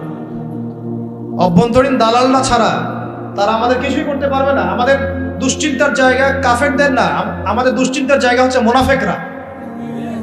আমাদের দুশ্চিন্তার জায়গা কুফাররা নয়, বরং আমাদের দুশ্চিন্তার জায়গা কোনটা? মুনাফিকরা। এই মুনাফিক মুক্ত, দালাল মুক্ত সমাজটা গড়েন, দেখবেন যে ইসলামী শরিয়া অর্ধেক কায়েম হয়ে গেছে। কিন্তু এটাও তো আমরা ব্যর্থ হলাম। এখন পর্যন্ত দেখছি যে সব জায়গায় তারা ঘুরে বেড়াচ্ছে, তাই না? সবার আগে উচিত ছিল এই কিসাসগুলো বাস্তবায়ন করা। তো কিসাস শব্দই তো মানুষ শুনে নাই, বুঝে না, জানে না। নামাজ জিজ্ঞাসা করলে নামাজ বুঝে, রোজা বললে রোজা বুঝে, সওম বললে সওম বুঝে, যাকাত হয়তো বুঝে কিছুটা, সালাত বুঝে, তারাবি বুঝে, কিসাস বুঝে না। কিসাস মানে মুগ্ধকে যে হত্যা করেছে তাকেও হত্যা করতে হবে, নাম কিসাস। এই ভাষায় কথা বলা দরকার ছিল আমাদের। খুনের বিচার, এইসব শব্দ বাদ দেন। শব্দগত বিপ্লবের দরকার, শব্দগত বিপ্লবের দরকার আছে, ভাষাগত আদর্শের বিপ্লবের দরকার আছে। ওরা একটা শব্দ বলবে, আমাদেরকে কাউন্টার শব্দ বলতে হবে। ওরা যদি বলে আমরা ধর্মান্ধ, আমাদেরকে বলতে হবে এরা হচ্ছে সেকুলার অন্ধ, এরা নাস্তিক অন্ধ, এরা বামান্ধ। ওরা যদি আমাদেরকে মৌলবাদী বলে, আমরা ওদেরকে কাউন্টার শব্দ প্রয়োগ করব। ওরা আমাদেরকে বলে কি বলে, আর কি শব্দ বলে বলেন? হ্যাঁ, জঙ্গি টঙ্গি বলে, আমরা বলবো এরা দালাল। এরা কি? এরা দালাল। ওরা যদি কাউকে জঙ্গি বলে, আমরা বলবো সে মুজাহিদ। সে কি? মুজাহিদ। ওরা যদি বলে ইসলামী আইন সেগুলো শিখেলে, আমরা বলবো ইসলাম চির আধুনিক, ইসলাম চির আধুনিক। ওরা বলেছে আমাদেরকে যে হত্যার বিচার। তো হত্যার বিচার শব্দ তো অতটা মনের মধ্যে আঘাত করে না, কিসাস শব্দ আঘাত করে। কিসাস আল্লাহর দেওয়া শব্দ। চোখের বদলে চোখ, দাঁতের বদলে দাঁত, জানের বদলে জান। এটা কি বাস্তবিত হয়েছে? আপনারাই বলেন তো, এই জুলাই বিপ্লবের পরেও কি হয়েছে? অথচ আমরা গতকালকে নিউজে দেখলাম সিরিয়াতে কয়দিন আগে একটা ঘটনা ঘটেছে, দেখলেন না? যে সিরিয়ার বাশার আল আসাদ পতন ঘটিয়ে মুজাহিদ ভাইরা সেখানে গিয়েছে এবং সেটা আলহামদুলিল্লাহ সেটাকে আবার পুনরুদ্ধার করতে সক্ষম হয়েছে। এই 24 দিনের মধ্যে তারা ওদের 36টা বড় বড় যারা জালেম ছিল ওদের বিচার করা শেষ হতে। আর আমার দেশে কত বছর লাগতে পারে এগুলো করতে? এই যে জিনিসগুলো কেন হচ্ছে না, কেন হবে না? কারণ আমরা ইসলামী শরিয়া বা ইসলামী আইনটাকে বাস্তবায়ন করতে পারি। ইসলামী শরিয়া আইন থাকলে এটা ইনস্ট্যান্ট ব্যাপার ছিল, ইনস্ট্যান্ট। দেন কেসাস। খুন করেছো, ধরে নিয়ে আসা হবে, তার পরিবারকে আনা হবে, আর হত্যাকারীকে আনা হবে, পরিবারকে জিজ্ঞাসা করা হবে তোমার ওই সন্তানকে অমুক হত্যা করেছে, সাক্ষী আছে, প্রমাণ আছে, সব আমাদের কাছে দলিল প্রমাণ মওজুদ। তুমি কি তাকে মাফ করতে চাও? তুমি কি তাকে মাফ করে মুক্তিপণ নিতে চাও, না তার কেসাস চাও? দুটো অপশন দেওয়া হবে। যদি পরিবার বলে যে আমি মুক্তিপণ চাই, আমাকে 100 উটের মূল্য দিলে হবে বা এটা, তাহলে ওই ব্যক্তির বেঁচে থাকার সুযোগ আছে, ও ছাড়া পেয়ে গেল। যে খুন করেছে সে মাফ পেয়ে গেল, কারণ পরিবার তাকে মাফ করে দিয়েছে। অনেক ঘটনা এমন ঘটেছে যে হ্যাঁ আমি তাকে মাফ করবো যদি সে কোরআনে হাফেজ হয়, তাহলে জেলখানায় গিয়েছে, পুরো কোরআন হিফজ করেছে, তারপর সে ছাড়া পেয়েছে। এমন ঘটনা ঘটেছে ইসলামী শরিয়ার মধ্যে। আর যদি সে বলে না আমি আমার ছেলের বিচার চাই, কেসাস চাই, যেভাবে আমার ছেলেকে হত্যা করা হয়েছে ঠিক সেইভাবে আমি তার কেসাস চাই, ওইভাবেই ইসলামী আদালত তার কেসাস বাস্তবায়ন, একেবারে কোর্ট মার্শাল শেষ। এত সময় লাগে না। চুরি করেছে প্রমাণিত হলে জুমার নামাজ শেষ, চোরদেরকে সামনে রাখা হবে, চোখ বন্ধ করে চোখ বেঁধে ফেলা হবে, হাত রাখা হবে, বাকি যারা ল বাস্তবায়ন করবে তারা থাকবেন, উপস্থিত কিছু জনতাও থাকবে। ইনস্ট্যান্ট কবজি পর্যন্ত হাত কেটে ফেলা হবে, চোরের বিধান শেষ। জনগণ দেখলো চুরি করলে এই বিধান, আরো কি চুরি বাড়বে না কমবে? নিশ্চয়ই বাড়বে। কি মনে হয় আপনাদের? জেনা করেছে, যেটা জেনা একদম কমন আমাদের সমাজে, জেনা রন্ধ্রে রন্ধ্রে ঢুকে দেওয়া হয়েছে। কি স্কুলে, কি কলেজে, কি ইউনিভার্সিটিতে খালি জেনা আছে। এটার শাস্তি 100 বেত্রাঘাত, তাও জনসমক্ষে। প্রমাণিত হয় অবিবাহিত 100 বেত্রাঘাত জনসমক্ষে। আর যদি বিবাহিত হয়, এই যে পরকিয়া, দেবর ভাবি, শালিদুল্লাহ ভাই, চলতেছে না এগুলা? কম না বেশি বলেন? প্রচুর প্রচুর, আশঙ্কাজনক। সে কোমর পর্যন্ত মাটিতে পুঁতে রজম করা, পাথর নিক্ষেপ করে হত্যা করা। আল্লাহর নবী সাল্লাল্লাহু আলাইহি ওয়াসাল্লাম নিজে এগুলো করেছেন, নিজে। এই সুন্নাহগুলো কোথায়? জাদুঘরে থাকবে? যদি ইসলামী রাষ্ট্র ব্যবস্থায় শরিয়া পর্যন্ত আমরা যেতে না পারি, এগুলোর বাস্তবায়ন কখনোই হবে না, কখনোই হবে না। এগুলো কোরআনেই থাকবে, হাদিসেই থাকবে, পাতার মধ্যে পড়েই থাকবে, আমরা বাস্তবায়ন করতে পারবো। আর বাস্তবায়িত না হলে সমাজ কখনোই পাপমুক্ত এবং জুলুমমুক্ত হবে না। দেখলাম তো আমরা বিগত 50, 60, 70 বছরে যতগুলো মতবাদ আসছে, কোনো মতবাদ এই সমাজটাকে পরিপূর্ণ সংস্কার করতে পারে নাই, রাষ্ট্র সংস্কার করতে পারে নাই, এমনকি দুর্নীতি পর্যন্ত দূর করতে পারে নাই। উপর থেকে নিচ পর্যন্ত দুর্নীতিগ্রস্ত লোক দিয়ে ভর্তি আছে, উপর থেকে নিচ পর্যন্ত। কি মানে, কি এমপি, কি মন্ত্রী, কি আমলা, কি বিচারক, কি এসপি, কি ডিসি, দেখবেন উপর থেকে নিচ পর্যন্ত এমন কোন সেকশন নাই যেখানে দুর্নীতি হয় নাই। এবং এটা তারাও জানে, এবং এটা তারাও জানে যারা করছে এবং করেছে। তারপরেও ওই যে আমাদের একটা গা সয়ে নেওয়া স্বভাব আছে, আমাদের জাতিগত একটা মারাত্মক স্বভাব আছে, বদ স্বভাব। সেটা হলো আমরা সবকিছুকে স্বাভাবিক করে ফেলি। একটা সময় সুদ খাইলে মানুষ লজ্জা পাইতো, এখন স্বাভাবিক হয়ে গেছে। জেনা করতো মানুষ লজ্জা পাইতো, মানুষ জানলে কি হবে, এখন ওপেন ঘুরে বেড়াচ্ছে মানুষের। একটা সময় মদ খাইলে মানুষের চক্ষু লজ্জা কাজ করতো, এখন দেখেন মদের বোতল হাতে নিয়ে নিয়ে মানুষ চিপায় চুপায় মদ খাচ্ছে। একটা সময় কেউ যদি বলতো যে এটা সমকামী, ছেলে ছেলে জেনা করে, মানুষ তো আটকে উঠতো, সুবহানাল্লাহ, ইন্নালিল্লাহ, নাউযুবিল্লাহ, এটা কেমন? এখন দেখেন ওরা অধিকার চাচ্ছে। কি আপনারা হাসতেছেন? LGBTQ মানে কি? LGBTQ মানে সমকামিতাকে প্রমোট করা হবে। আর যদি এই এক তাগুত গিয়ে আরেকটা তাগুত আসে, আমি 80% নিশ্চিত এটা বাস্তবায়িত হয়ে যাবে, ইল্লা মাশাআল্লাহ, ইল্লা মাশাআল্লাহ। যদি একটা তাগুতের বদলে একটা তাগুত আবার আসে, দেখবেন যে এটা খুব সহজেই সমাজে বাস্তবায়িত হয়ে গেছে। LGBTQ, ট্রান্সজেন্ডার দেখবেন সমাজে অ্যাভেলেবেল। আপনি পাত্রী খুঁজতে যাবেন আপনার ইয়ার জন্যে, বাচ্চার জন্য, সন্তানের জন্য, আগে চেক করতে হবে আসলে ছেলে না মেয়ে, না মেয়ে থেকে ছেলে হয়েছে, না ছেলে থেকে মেয়ে হয়েছে। এই যুগ আসতেছে সামনে, একটা একটা একটা করে দেখেন সব সয়ে নিয়েছি না আমরা। এইভাবে আমরা কিন্তু তাগুতের বিধানগুলো সয়ে নিছি।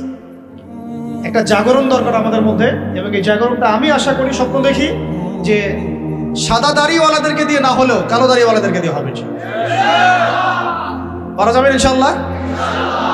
অনেক পড়াশোনা করতে হবে, অনেক পড়াশোনা করতে হবে, সবর করতে হবে, ধৈর্য ধরতে হবে, দাওয়াতের মেহনত করতে হবে, উলামায়ে কেরামের সোহবতে থাকতে হবে, তাদের কাছে দোয়া নিতে হবে।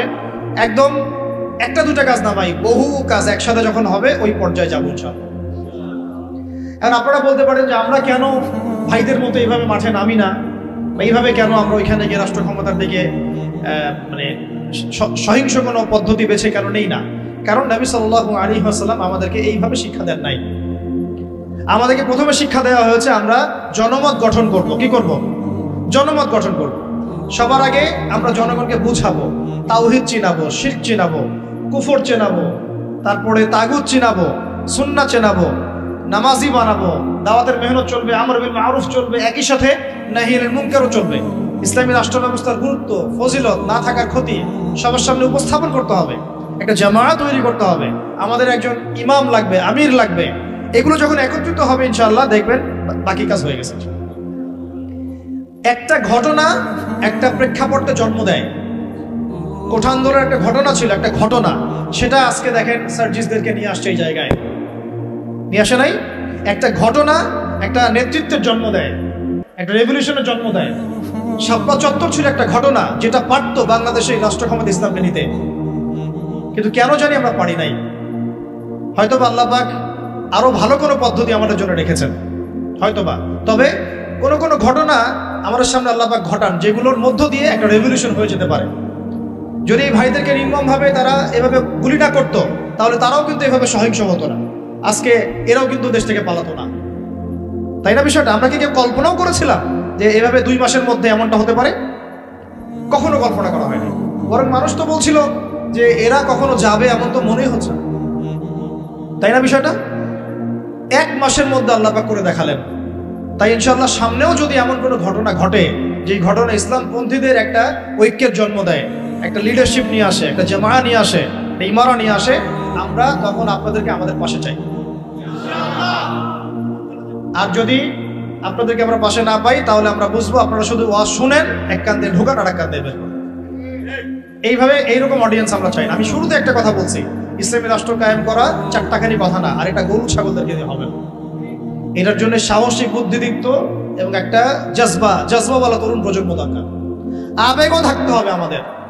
অনেকে বলে যেটা আবেগী কথা না, আবেগও থাকতে হবে। কারণ অনেক সময় আবেগ মানুষকে সাহসী ভূমিকা রাখার ব্যাপারে সহায়তা করে। যদি আমরা যদি মাঠে থাকি, মাঠ মানে আবার ফেসবুক না। আপনি 1 মাস ফেসবুক চালায়েন না, একটা পোস্টও দিয়েন না, মানুষ বলবে যে আপনি তো মাঠে নাই, আপনার কাছে হুজুর মাঠে দেখি না। মানে তাদের কাছে মাঠ মানে কি? ফেসবুক। আমি মাঠ মানে বোঝাচ্ছি ময়দান মানে এই রুট লেভেল পর্যন্ত, টপ থেকে রুট লেভেল পর্যন্ত আমাদেরকে থাকতে হবে। মসজিদে, মাদ্রাসায়, বক্তব্যে, সংগঠনে, অ্যাসোসিয়েশনে, এই মিটিংয়ে, সিম্পোজিয়ামে, তালিমে, দার্সে, সব জায়গায়। এটা মাঠ মানে শুধু ফেসবুক না। কথা বুঝতে পারছি ভাই? তো ইনশাআল্লাহ আমরা যদি এভাবে মাঠে থাকি, আপনারা যদি আমাদের সাথে থাকেন, ইনশাআল্লাহ বাংলাদেশে ইসলামপন্থীদেরকে টক্কর দিয়ে কারো ক্ষমতা নেই রাষ্ট্র ক্ষমতায় যায়। আর আমরা যদি ওই সুযোগটা আরেকবার দেই তাদেরকে, আমরা যদি এই সুযোগটা তাদেরকে আরেকবার করে দেই, নীরব থেকে, হিকমতের দোহাই দিয়ে বা ভয় পেয়ে, তাহলে আমার এই কথাটা মনে রাখেন, আল্লাহর কসম, এখন হেলিকপ্টারও চলে ওয়াজ, আর এইখানে ওয়াজ, ওইখানে ওয়াজ, এই গাড়ি চলা সব বন্ধ হয়ে যাবে, পিছন দিক দিয়ে ঢুকাই দিবে একেবারে। একটাও বাকি রাখবে না তারা, একটাকেও বাকি রাখবে না এবার, যদি তারা কেউ আসতে পারে। তাদের এর জায়গায় যদি কোনো বি গভর্নমেন্টও আসে, তবুও আমাদের একটাকেও বাকি রাখবে। তাই কোনো স্পেস তাদেরকে দেওয়া যাবে না, সুযোগ নাই। এখন আমাদেরকে ওই জায়গায় যেতে হবে। আল্লাহ পাক আমাদের যাওয়ার তৌফিক দান করুন। এখন লম্বা হয়ে যাচ্ছে, আর 2টা পয়েন্ট বলে আমি শেষ করবো। ধৈর্য আছে কি? 3টা পয়েন্ট। একটা হচ্ছে এই রাষ্ট্র ব্যবস্থাটা আমাদের নবীজি করে দিয়ে গেছেন না যান নাই, তাহলে আমাদের সামনে নবী সাল্লাল্লাহু আলাইহি ওয়াসাল্লামের দেয়া পথ পদ্ধতি আছে কি নাই? আছে। আমরা একটু জানি, কয়েকটা পয়েন্ট জানি যে এটার ফজিলত কি হতে পারে। আমি কয়েকটা পয়েন্ট বলতেছি। দেখেন, ইসলামী রাষ্ট্র ব্যবস্থা থাকলে আমরা আল্লাহর জমিনে আল্লাহর কোরআনের আইনগুলো বাস্তবায়ন করতে পারবো, এক না, তাই না? আর এটা কত বড় ইবাদত সেটা উলামায়ে কেরামদের কাছ থেকে জেনে নিয়ে, এটা যে কত বড় একটা ইবাদত যে আল্লাহর জমিনে আল্লাহর বিধান চলতেছে, এটার যে সামাজিক ফজিলত এটা বলে শেষ করা যাবে না। 2 নম্বর, সমাজে আমরা সর্বপ্রথম নামাজ কায়েম করতে পারবো। নামাজ কি কায়েম আছে? ঐচ্ছিক, পড়লে পড়েন, না পড়লে নাই, তাই না? কিন্তু মাস্ক আপনাকে পড়া লাগবে করোনা হইলে, তাই না? বিষয়টা সরকার বলবে মাস্ক পড়তে হবে, না হলে তো জরিমানা। কিন্তু আপনি নামাজ বাধ্যতামূলক মুসলিমদের করা হচ্ছে না। ইসলামী শাসন ব্যবস্থা থাকলে নামাজ বাধ্যতামূলক, মুসলিমদের কথা বলছি, বালেগ যারা নামাজের যোগ্য হয়েছে। তারপরে পর্দার বিধানটাকে আমরা বাস্তবায়ন করতে পারবো। সমাজে ফিতনা কমে যাবে, জেনা কমে যাবে, ব্যভিচার কমে যাবে, যত রকম এই যে স্টার জলসা, জি বাংলা, পর্নোগ্রাফি, হাবিজাবি যা আছে, এগুলোকে আমরা বন্ধ করে ফেলতে পারবো কিনা? তারপরে জাকাত ভিত্তিক অর্থ ব্যবস্থা আমরা চালু করতে পারবো। জাকাত বাধ্যতামূলক রাষ্ট্রের পক্ষ থেকে আদায় করা হবে, সমাজের দরিদ্র মানুষদের কোনো কষ্ট থাকবে না। তারপরে আমরা আরো অনেক কিছু, যেমন আমরা উলামায়ে কেরামদের একটা সিকিউরড লাইফ নিশ্চিত করতে পারবো। যেমন প্রত্যেকটা মসজিদ, প্রত্যেকটা মাদ্রাসা, এগুলোকে রাষ্ট্রীয়করণ এবং এগুলোকে ভাতার ব্যবস্থা করা। তারা যদি পুলিশদেরকে দিতে পারে, র্যাবকে দিতে পারে, ডিজিএফআইকে দিতে পারে, আর্মিদেরকে দিতে পারে, উলামায়ে কেরাম বাদ যাবে কেন? উলামায়ে কেরামদের জন্য কেন কোয়ার্টার থাকবে না? কেন সরকারি গাড়ি থাকবে না? কেন বেতন ভাতা থাকবে না? কেন থাকবে? থাকা উচিত ছিল কিনা? বরং তারাই তো আমাদেরকে পথ দেখাচ্ছেন, আলোর পথ। তো এই যে বৈষম্য না, এগুলো বৈষম্য। তারপরে আরো দেখেন, প্রাইমারি স্কুলে আমি আমার বাচ্চাকে কোরআন শিক্ষা বাধ্যতামূলক করতে পারবো না? এখন কি বাধ্যতামূলক আছে? এটা নিয়ে তো আমার অনেক লেকচার শুনেছেন। অনার্স মাস্টার্স পাসও যদি আপনি কোনো স্টুডেন্টকে ধরেন, 100 জনের মধ্যে দেখা যায় 10 জনও ঠিক মতো কোরআন তেলাওয়াত করতে পারে। আমরা বলছি এটা ইসলামিক রাষ্ট্র, আমার ইসলামিক রাষ্ট্রের মুসলিমরা কোরআন তেলাওয়াত করতে পারে না, এটা কেমন হলো? তাহলে কোরআনের শিক্ষাটা আমরা বাধ্যতামূলক করতে পারতাম। তারপর শুধু তাই না, হাই স্কুল লেভেলে আমরা আমাদের ভাইদেরকে আরবি ভাষা শেখাতে পারতাম, নাহু সরফ শেখাতে পারতাম, এবং তারাও কোরআনের তর্জমা করার যোগ্যতা অর্জন করত। অনার্স লেভেলে গিয়ে, মাস্টার্সে গিয়ে তারা এমন হতো হাদিসের এবারত পড়তে পারছে, এরাত দিতে পারছে, মাশাআল্লাহ। কেউ হয়তো ইফতা দিয়ে ফেলছে, কেউ হয়তো দাওরা হাদিস দিয়ে ফেলছে। এমনও করা সম্ভব ছিল, এখনো সম্ভব। এটা কি হয়েছে? অথচ আপনি দেখবেন সমাজের ৭৫% মানুষ জেনারেল শিক্ষিত। এই বেশিরভাগ মানুষকে আমি ইসলাম শেখাতে পারছি না, শুধু ইসলামী শিক্ষা ব্যবস্থা না থাকার কারণে। ইসলামী শিক্ষা ব্যবস্থা থাকতো তাহলে এই সমস্যাটা থাকতো না। ঘরে ঘরে তখন হাফেজ থাকতো, ঘরে ঘরে আলেম তৈরি করার জন্য। অন্তত পক্ষে ফরজে আইন তো তারা জানতো, নিজের মানে ইমামতি করার যোগ্যতা তো সে অর্জন করতো, নিজের বাবার জানাজা তো পড়তে পারতো। এখন কি সেটা হয়? অথচ তারা কিন্তু মুসলিম, কালিমা পড়া। ইসলামী রাষ্ট্র ব্যবস্থা থাকলে আমরা এই যে সুদ খাচ্ছি, নাউজুবিল্লাহ, মায়ের সাথে যে জেনা করা হচ্ছে, তাই না? এটা তো নতুন হাদিস না, আপনারা তো জানেনই। সুদের সবচেয়ে নিচের শাখাটাই তো হচ্ছে মায়ের সাথে কি করা? জেনা করা। সবচেয়ে উঁচু শাখা কি? আল্লাহ এবং তার রাসূলের সাথে যুদ্ধ করা। তো এখন আমরা তো সবাই তাই করতেছি। যেহেতু ইসলামী রাষ্ট্র ব্যবস্থা নাই, তাই এখানে সুদভিত্তিক ব্যাংকিং সিস্টেম চলছে। ইসলামী রাষ্ট্র ব্যবস্থা থাকলে আমরা এটাকে কমিয়ে ফেলতে পারতাম। আমরা কৃষিভিত্তিক অর্থনীতি, দুর্নীতিকে কমাতে পারতাম, আমরা যাকাত আদায় করতে পারতাম, আমরা সাদাকা ভিত্তিক অর্থনীতি নিতে পারতাম, ডুয়েল কারেন্সি আনতে পারতাম, আরো অনেক কিছু করতাম। এটা নিয়ে আলাদা আলোচনা, ইকোনমির আলোচনা অনেক গভীর, এটা আপনি এখন করতে পারবেন না। বরং এই জায়গাগুলোতে যত রকম দুর্নীতি, ঘুষ, সুদ সব ভর্তি হয়ে যাবে। ভালো মানুষ সেজে লাভ হচ্ছে না তো, কারণ আমি এখানে নামাজ পড়ছি, এখান থেকে বের হয়ে গিয়েই সুদ খাচ্ছি। এই জন্যই তো দোয়া কবুল হচ্ছে না, ইবাদতে স্বাদ পাচ্ছি না। আল্লাহ পাক আমাদেরকে সুদমুক্ত জীবনযাপন করার তৌফিক দান করুন। ইসলামী রাষ্ট্র ব্যবস্থা থাকলে পরে এই যে কাদিয়ানীরা আবারও খতমে নবুয়তকে চ্যালেঞ্জ করতে পারতো না, তাই না? আপনারা তো জানেন, কেউ যদি নবী সাল্লাল্লাহু আলাইহি ওয়াসাল্লামকে গালি দেয়, তার স্ত্রীর চরিত্র নিয়ে কথা বলে, আছে না এমন কিছু? তার শাস্তি কি? আলেমদের কাছ থেকে জেনে নিয়ে একদম একদম কতল। ও যদি তওবাও করে তবুও কতল, তওবা করেছে তবুও শিরোচ্ছেদ করতে হবে। এর বাইরে কোনো কি নাই, কোনো দণ্ডই নাই। করতে পারবেন আপনি বাংলাদেশে? এখন পারবেন না, ইসলামী রাষ্ট্র ব্যবস্থা নাই তাই, ইসলামী রাষ্ট্র নাই তাই।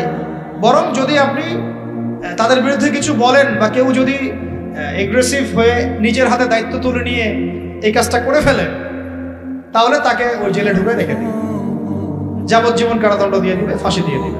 অথচ সেই ব্যক্তি একজন বীর পুরুষ, যে নবী সাল্লাল্লাহু আলাইহি ওয়াসাল্লামের শানে কটূক্তিকারীকে হত্যা করেছে, ও আমাদের আগে জান্নাতে যাবে ইনশাআল্লাহ। সে হচ্ছে রাসূলের প্রকৃত আশিকে রাসূল। আমাদের চোখে সে একজন কি অপরাধী, তাই না? এই হলো সেকুলার রাষ্ট্র এবং অনইসলামিক রাষ্ট্রের, ইসলামী রাষ্ট্র না থাকার ফল। তো যাই হোক, এখন আপনারা জানেন সাতেম, এটাকে বলা হয় সাতেমে রাসূল। তো সাতেমে রাসূলের শাস্তি যদি এটা হয়, তাহলে যে নবুয়ত দাবি করতেছে ওর কি শাস্তি? আপনারা বলেন তো কোনটা বড় অপরাধ? এই বুদ্ধি কথা আপনাদের। কেউ একজন নবী সাল্লাল্লাহু আলাইহি ওয়াসাল্লামকে গালি দিচ্ছে, এটা তো মহাপাপ, বিশাল অপরাধ, হত্যাযোগ্য। আর একজন গালি দেয় নাই, কিন্তু সে নিজেই নিজেকে নবী দাবি করতেছে, নবী সাল্লাল্লাহু আলাইহি ওয়াসাল্লাম। বলেন তো, তাহলে এই যে এদেরকে কয়বার ফাঁসি দেওয়া দরকার ছিল? ওরা আমাদের এখানে ব্যবসা করতেছে, বিকল্প ফিকিরটা কোথায়? এদেরকে স্পেসটা কে করে দিল? তো নিশ্চয়ই মুসলিম রাষ্ট্রের প্রধান। আর মুসলিম রাষ্ট্রের যারা দায়িত্বশীল ছিল, তাদেরকে রাষ্ট্র ক্ষমতায় উঠিয়েছে কারা? গরু, ছাগল, হাঁস, মুরগি, না আমরাই, নাকি জিনরা উঠাই নিয়ে গেছে ক্ষমতায়? তাহলে এই সমস্ত তাদের কৃতকর্মের সমস্ত পাপের দায়ভারের একটা অংশ আমার কাঁধে আসবে কি নাকি আমাদের মাঠে? বাস দেওয়ার জন্য প্রস্তুতি নেন। তাহলে এখন বাংলাদেশের মানুষের এটা, আমাদের দেশের মানুষের এটা হচ্ছে একটা প্রাপ্য। এই জুলুমগুলো আমাদের প্রাপ্য, কারণ আমরাই জালেমদেরকে উপরে উঠেছি। এটা আমাদের প্রাপ্য, আমরা রিজার্ভ করি এটা। আল্লাহ পাক আমাদের যে কবে মাথা খুলবেন আল্লাহই ভালো। এখনো সময় আছে, চোখ খুলেন, চোখ খুলেন। এই চোখ নাই, যে এই চোখ খুলেন। কোন চোখ খুলেন? দিলের চোখ খুলেন, বোঝার চেষ্টা করেন। আপনি যদি একজনকে উঠাই দেন উপরে, যে ওখানে গিয়ে দুর্নীতি করছে, করাপশন করছে, সমকামিতা চালু করছে, সুদ চালু করতেছে, এই নাস্তিকদেরকে স্পেস দিচ্ছে, হ্যাঁ কাফেরদের দালালি করতেছে, ওর সমস্ত গুণের একটা দায়ভার আমার কাঁধে আসবে। এটা তো অবশ্যই ফতোয়ার মধ্যে পাওয়া যায়, কারণ আমি তাকে সাপোর্ট করেছি, সমর্থন করেছি। কোনো কোনো সময় তো বহু দাড়ি টুপিওয়ালা তাদের দালালিও করেছে, করে নাই? তাদের পক্ষে কথা বলেছে, স্পেস দিয়েছে। পক্ষে কেন বলতে যাব? কিছু বলার নাই, অন্তত চুপ করে থাকি। মানুষ বুঝে নেবে যে আমি কেন চুপ করে আছি। মানুষ তো বুঝে কেন চুপ করে আছে, মানুষ বুঝবে। যাই হোক ভাই, ইসলামী রাষ্ট্র ব্যবস্থা থাকলে এরকম অনেক সুফল আছে। সালাত কায়েম করা যাবে, যাকাত কায়েম করা যাবে, হজ সহজ করা যাবে, সিন্ডিকেট কমায় ফেলা যাবে। রাষ্ট্র থেকে হজ করানো যায়। কিন্তু খলিফা মামুনুর রশিদের নাম শুনেছেন কিনা, এবং হারুনুর রশিদ তার নাম শুনেছেন কিনা? এরকম অনেক আব্বাসীয় খলিফা ছিলেন যারা প্রতি বছর রাষ্ট্র ব্যবস্থার মধ্য দিয়ে এরকম হাজার হাজার মানুষের ফ্রিতে হজ করাতেন, এবং হজের খরচ নিজে বহন করতেন, রাষ্ট্র দিয়ে বহন করাতেন। তারপরে এই যে বললাম, মসজিদ মাদ্রাসাগুলো উন্নয়ন করা সম্ভব, শিক্ষাক্ষেত্রে ইসলাম নিয়ে আসা সম্ভব, ব্যাংকিং সেক্টরে ইসলাম নিয়ে আসা সম্ভব, সমাজ ব্যবস্থায় ইসলাম বিরোধী সমস্ত মতবাদকে সরিয়ে ফেলা সম্ভব, ইসলাম বিদ্বেষী অপতৎপরতাগুলোকে কমিয়ে ফেলা সম্ভব, এবং সবচেয়ে বড় কথা, রাজনৈতিক অঙ্গনে গিয়ে আল্লাহ পাকের জমিনে আল্লাহর সংবিধান বাস্তবায়ন করা সম্ভব। এটা সবচেয়ে বড় কাজ। শুধু তাই নয়, যদি এরকম ইসলামী রাষ্ট্র কায়েম হয়, তখন ওই রাষ্ট্রের দিকে যদি কেউ চোখ দেয়, তখন ওই চোখ উপড়ে ফেলার জন্য জিহাদও করার সুযোগ থাকে। কারণ জিহাদ তো করেছেন নবী সাল্লাল্লাহু আলাইহি ওয়াসাল্লাম মদিনা রাষ্ট্র কায়েম করার পরে, তাই না? মদিনা রাষ্ট্র কায়েম করার পরে কিন্তু সশস্ত্র যুদ্ধ হয়েছে, এটা মনে রাখবেন। মদিনা রাষ্ট্রটা কায়েম হয়ে যাওয়ার পরে কিন্তু একটা সশস্ত্র যুদ্ধ হয়েছে, গাজওয়া হয়েছে, সারিয়া হয়েছে, বদর, উহুদ, খন্দক এগুলো হয়েছে। মক্কাতে কিন্তু এই যুদ্ধটা হয় নাই। মক্কায় হয়েছিল? মক্কায় কিন্তু যুদ্ধটা হয় নাই। মদিনায় হিজরত করে যাওয়ার পরে সেখানে তিনি রাষ্ট্র গঠন করেছেন, সামরিক বাহিনী শক্তিশালী করেছেন, অস্ত্রশস্ত্র নির্মাণ করেছেন, রাষ্ট্রের নিরাপত্তার স্বার্থে সারিয়া অভিযান হয়েছে। এরপরে কাফেরদের উপর আক্রমণগুলো হয়েছে। আর যদি কোনো কাফের আক্রমণ করতে আসতো, আমরা একদম উচিত শিক্ষা দিয়ে পাঠাইতাম। এমন হতো না যে বর্ডারে একজন মানুষকে গুলি করে মারলো আর আমরা লাশ নিয়ে ভদ্রভাবে চলে আসলাম। এমন কাপুরুষ কখনো ইসলামিক রাষ্ট্র ছিল না। বরং একটা লাশ ফেললে আমরা 10টা ফেলে দিতাম। এরকম ছিল আমাদের জজবা, আমাদের অবস্থা। আল্লাহ পাক আমাদেরকে বোঝার তৌফিক দান করে দেন। তো ইসলামী রাষ্ট্র ব্যবস্থা থাকলে তখন রাষ্ট্রীয় আমির রাষ্ট্রীয় সেনাবাহিনী দিয়ে, আওয়ামদেরকে দিয়ে প্রয়োজনে সশস্ত্র যুদ্ধের অবস্থায়ও ভূমিকা রাখতে পারবে ইনশাআল্লাহ। তো এগুলা ইসলামী রাষ্ট্রের বহু ফজিলত, যেটা এক বৈঠকে আলোচনা করে শেষ করা যায় না। ইনশাআল্লাহ আরেক সামনের মাসে যদি আসি আবার কথা হবে ইনশাআল্লাহ। একদিন 2 দিন আলোচনা করে এগুলো বোঝানো যায় না। মাসিকভাবে চালু রাখতে হবে, মসজিদ ভিত্তিক, এবং পরিবেশ বজায় রাখতে হবে। এই যে এখন সুন্দর মতো বসে আছেন, কত সুন্দর মতো আলোচনাটা করা গেল। এই আলোচনাটা আমি কোনো মাহফিলে করতে পারতাম না। এই আলোচনাটা আমি কোনো মাহফিলে এখন পর্যন্ত এইভাবে করতে পারিও নাই, এই এখন যেটা পারলাম। এই জন্য বলি, মসজিদ ভিত্তিক এইরকম তালিমি বৈঠকগুলো, হালাকাগুলো বাড়ানি চল, দিন কায়েম হয়ে যাবে চল।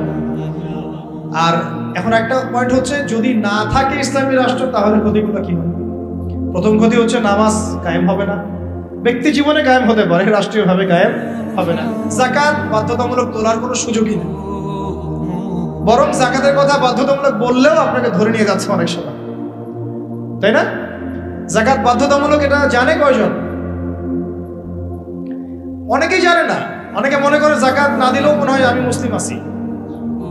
মান ফাররাকা বাইনা সালাতি ওয়া যাকাত ফাকাদ কাফারা, যে একটা স্পষ্ট উক্তি আছে, হাদিস থেকে পাওয়া যায়, উসুল থেকে পাওয়া যায়। কেউ যদি সালাত এবং যাকাতের মাঝে পার্থক্য করে, এটা যে কুফরি। এটা কি কুফরি? যাকাত দিচ্ছে না, দীর্ঘদিন বছরের পর বছর যাকাত দিচ্ছে না, কোনো ফিকিরই নাই। তো ইসলামী রাষ্ট্র নাই, তাই এটা আদায় করা যাচ্ছে না। কিন্তু ওমর রাদিয়াল্লাহু আনহুর সময় যাকাত কালেকশন করার জন্য আলাদা একটা ইউনিট থাকতো, স্বতন্ত্র একটা ইউনিট থাকতো না, ডিপার্টমেন্ট থাকতো। তারা যাকাত কালেকশন করে নিয়ে আসতেন এবং রাষ্ট্রীয় কোষাগারে জমা দিতেন। রাষ্ট্রীয় কোষাগার সমৃদ্ধ হতো। এখান থেকে যাকাতে 8টা খাতে বন্টন করা হতো, ডিস্ট্রিবিউট করা হতো। একটা গরিব মানুষ খুঁজে পাওয়া যেত না। এরকম তাত্ত্বিক কথাবার্তা নয়, দুনিয়া দেখেছে এগুলা প্র্যাকটিক্যাল। এটা বিশ্ববাসী দেখেছে প্র্যাকটিক্যালি। এমনকি অমুসলিম যদি কেউ ক্ষতিগ্রস্ত হতো, তাকেও যাকাতের অর্থ থেকে সহায়তা করা হয়েছে, দিনের দিকে তার কলবকে ফেরানোর জন্য এটাও করা হয়েছে। তো আর অনেকে একটা প্রশ্ন করে যে ইসলামী রাষ্ট্র ব্যবস্থা আসলে কি তাহলে অমুসলিমদের অধিকার নিশ্চিত হবে না? বরং সবচেয়ে বেশি হবে। এই তথাকথিত গণতান্ত্রিক রাষ্ট্রে, তথাকথিত সেকুলার রাষ্ট্রে এই অমুসলিমদের উপর যা জুলুম হয়েছে বা হয়, এগুলোর তো অস্তিত্ব থাকবেই না, বরং অমুসলিমরা আমাদের কাছে তখন জিম্মেদারির মধ্যে থাকবে। কেউ তাদের যদি জানমালের ক্ষতি করতে চায় তখন আমরা তাদের পক্ষ নিয়ে লড়বো ইনশাআল্লাহ। এইটা এখন কিছু কিছু অমুসলিম এই একটা মিথ্যা প্রপাগান্ডা ছড়িয়েছে, তাদের মধ্যে ইসকন কিন্তু আছে একটা। এরা মিথ্যা প্রপাগান্ডা ছড়ায় এভাবে, তারা মনে করায় মানুষকে বুঝায় যে এটা ইসলামী রাষ্ট্র কায়েম হলে আমরা সংখ্যালঘুরা নির্যাতিত হব, আমাদেরকে মারতে আসবে, আমাদের মন্দির ভেঙে দিবে, আমাদের মূর্তি ভেঙে দিবে, পশ্চিমকালে এমনটা হবে না। এটা একটা ভুল মেসেজ তারা জনগণকে দেয় বা বিশ্ববাসীকে দেওয়ার চেষ্টা করে। এরা প্রতারণা করছে আমাদের সাথে। বরং তাদের হাতে যদি ক্ষমতা যায় তারা বাবরি মসজিদ ভেঙে ফেলে। বরং তাদের হাতে যদি ক্ষমতা যায় তারাই সেই প্রাচীন ঐতিহ্যবাহী বাবরি মসজিদ ভেঙে ফেলেছে। বিগত 5 বছরে তারা এরকম প্রায় 20-30টা মসজিদ ভেঙে ফেলেছে, ঐতিহ্যবাহী, যেগুলো একদম 500 বছর 600 বছর 800 বছর পুরাতন। আমরা কি বাংলাদেশে কোনো মন্দির ভাঙছি? তাহলে যেখানে যেখানে মসজিদ ভাঙা হচ্ছে ওইখানে গিয়ে সাম্প্রদায়িক সম্প্রীতির বলি আমরাও তোমরা। আমাদের দেশে এরকম কোনো ঘটনা ঘটে নাই বা পরিস্থিতি নাই যেখানে এসে বলতে হবে সংখ্যালঘু নির্যাতিত হচ্ছে। এইগুলো ধোঁকাবাজি করে।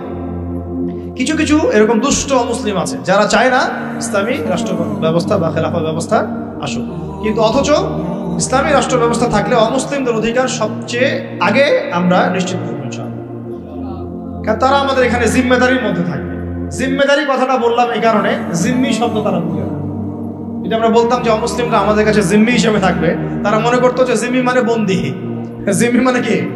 বন্দী। এই যে আরবির অবস্থা। অথচ জিম্মি মানে হচ্ছে আমার জিম্মাদারির মধ্যে সে আছে, সে আমার দায়িত্বে আছে, আমার হেফাজতে আছে, আমার গার্ডিয়ানশিপে আছে। তার গায়ে যদি আঘাত করে আমি সে হাত ভেঙে ফেলবো। এটা হলো জিম্মাদারি, জিম্মির ব্যাখ্যা। তারা এভাবে ভুল মেসেজ দেয়। আল্লাহ পাক আমাদেরকে সত্য চেনার বোঝার তৌফিক দান করে।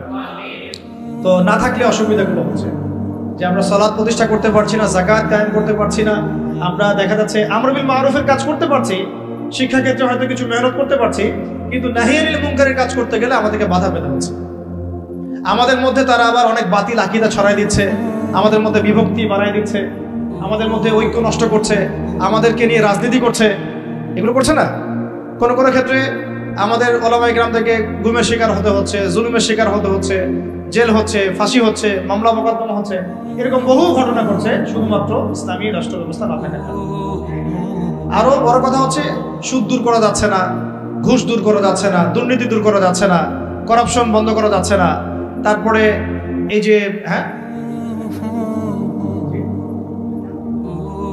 আরো তো অনেক প্রবলেম হচ্ছে। জিনা বন্ধ করা যাচ্ছে না, হুদুদগুলো কায়েম করা যাচ্ছে না, ব্যভিচার বন্ধ করা যাচ্ছে না, পর্নোগ্রাফি বন্ধ করা যাচ্ছে না।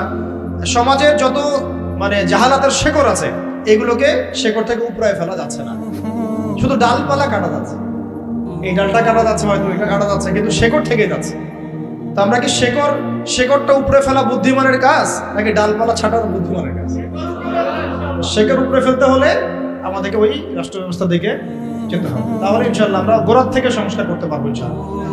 আর শেষ পয়েন্টটা হচ্ছে আমরা এটা করব কিভাবে? সিরাতের আদলে আমি একবার বলেছি, করার জন্য আমাদের আসলে ব্যক্তিগত পর্যায় থেকে শুরু করে সবার কিছু কাজ আছে। সেই কাজগুলো কি কি? এই কাজগুলো একটু মুখস্থ করেন। 1 নাম্বার হচ্ছে যে আমাদের সবাইকে প্রথমত দিনের ইলম অর্জন করতে হবে। দিনের ইলম অর্জন করতে হবে। ইলম ছাড়া আমরা আসলে কিছুই করতে পারবো না। এবং ইলমটা আংশিক ইলম অর্জন করলে চলবে না, একটা পরিপূর্ণ ইলম আমাকে অর্জন করার চেষ্টা করতে হবে। এটা একদিনের বিষয় নয়, লেগে থাকতে হবে, সবর করতে হবে, ধৈর্য ধরতে হবে, আদব বজায় রাখতে হবে, আখলাক ঠিক রাখতে হবে, ওলামা কেরামের সোহবত লাগবে। এই বিষয়গুলো দরকার আছে। তারপরে ইনশাআল্লাহ আমরা আলেম না হতে পারলেও তালেবে ইলম হবো ইনশাআল্লাহ। সবাইকেই তালেবে ইলম হইতে হবে, 1 নাম্বার। 2 নাম্বার হচ্ছে শুধুমাত্র তাত্ত্বিক কথাবার্তা নয়, বরং আমলে নিজেকে প্রমাণ করতে হবে। আমলটাতে নিজেকে প্রমাণ করতে হবে।